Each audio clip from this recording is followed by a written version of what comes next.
Hi ma'am, matam kuirabagi matungda ngasidi usoi kangsu puduna lae selaire usoi kangsu jai hantaki sadri bako hantaki ahan badai ngasi sadu jina aduga sijina yen kang nangobane yen nangobo malaire aduga saugi thongba malaire usoi kangsu toragadi saugi thongba je chanai bako aduna aina saugi thongba ma hape adu kot na ba selaire thabi jawre adu sina u hawain to ne bako adu kot na ba selaire adu ma'am chaba horaje ma'am dagi hawgada an bahauda saugi dei hau bahuna de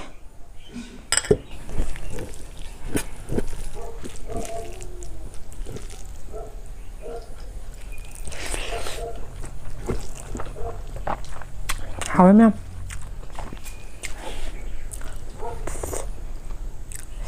makan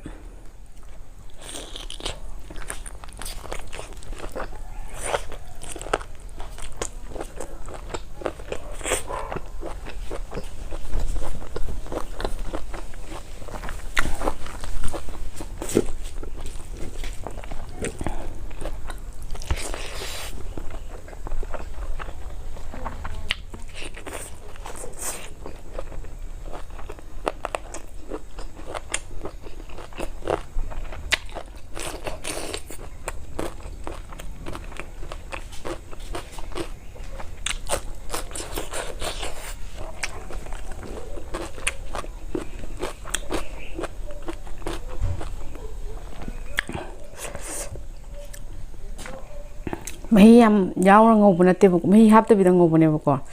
yo mahi kitang bu yaw maning da yam hawa yam mahi kang ngau bu je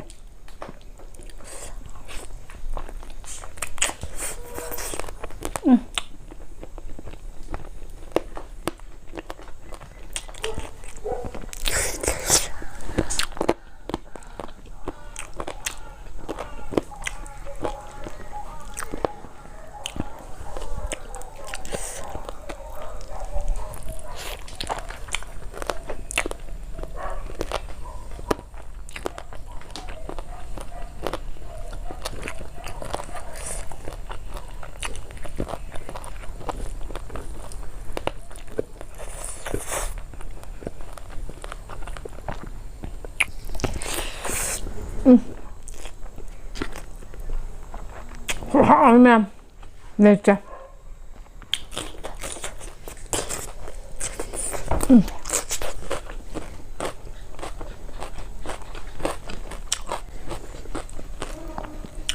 เลยจะma'amอีจานเป็นไงเลยจ้ะ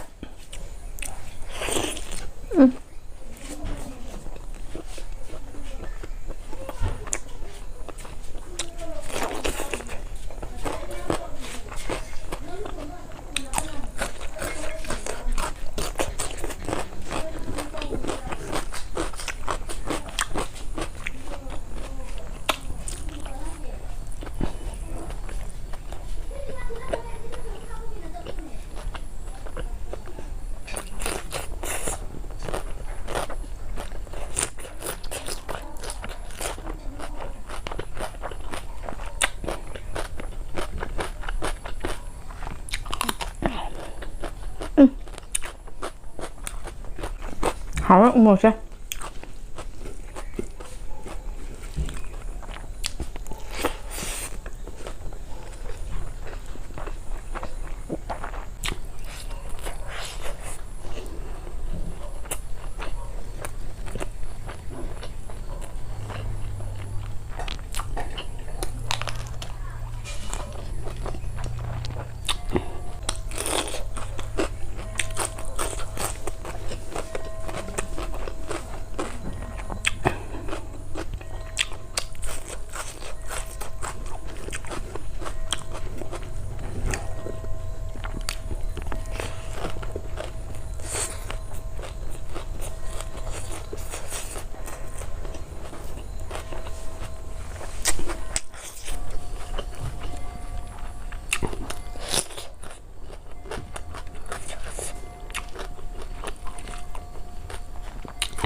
저기 매일 하와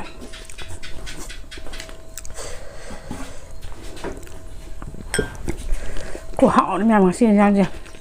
ꯑꯩꯅ ꯄꯥꯝꯖꯕꯤ ꯇꯥꯔꯦ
ꯃꯌꯥꯝ ꯑꯩꯁꯦ ꯎ ꯃꯣꯔꯣꯛꯁꯦ ꯑꯃꯨꯛꯇ ꯆꯤꯛꯇꯦꯕꯀꯣ ꯑꯩ ꯅꯥꯎꯄꯤꯅ ꯆꯤꯛꯑꯣ ꯆꯤꯛꯑꯣ ꯍꯥꯏꯔꯁꯨ ꯅꯣꯡꯇꯕꯨ ꯆꯤꯛꯇꯦꯕ ꯑꯩꯁꯦ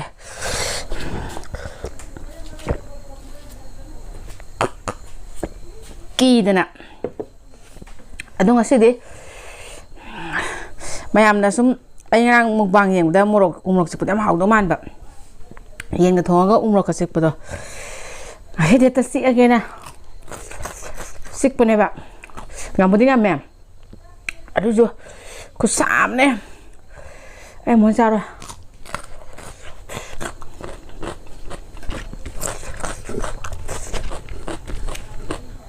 ꯏꯟꯖꯥꯡ ꯈꯨꯍꯥꯎꯁꯤ ꯂꯩꯇꯦ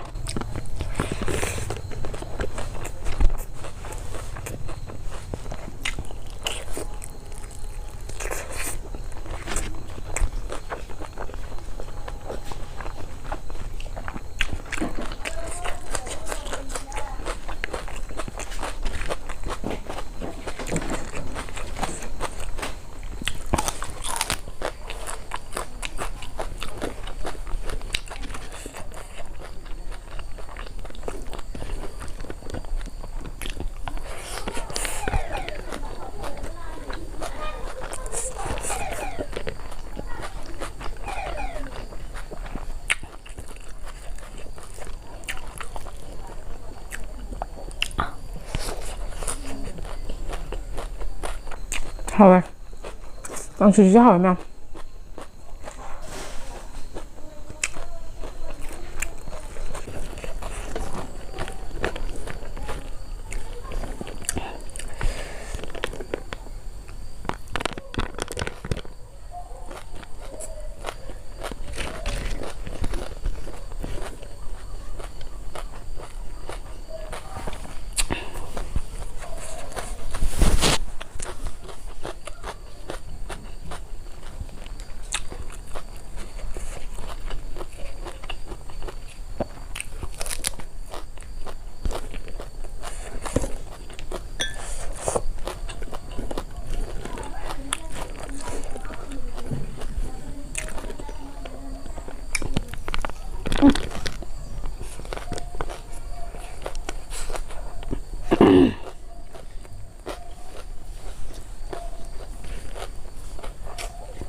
깡수 좀 하와면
Last pisau.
Adu me am ngasing enjang ku ham to we usoi kangsu su yam hawe morok su yam sa ba oidre aina pam ta chap chan thoe aduga ngasai gi yen thong bu yam hawe ko yen ngom bu jo morok sa de ba aduna na ngai umrok chik ngami je na ta di chik panga modam adu ngasing gi matang sa du loisalage me am channel sibu like share subscribe to san biramo hype to bu ju ka bu na me am bye bye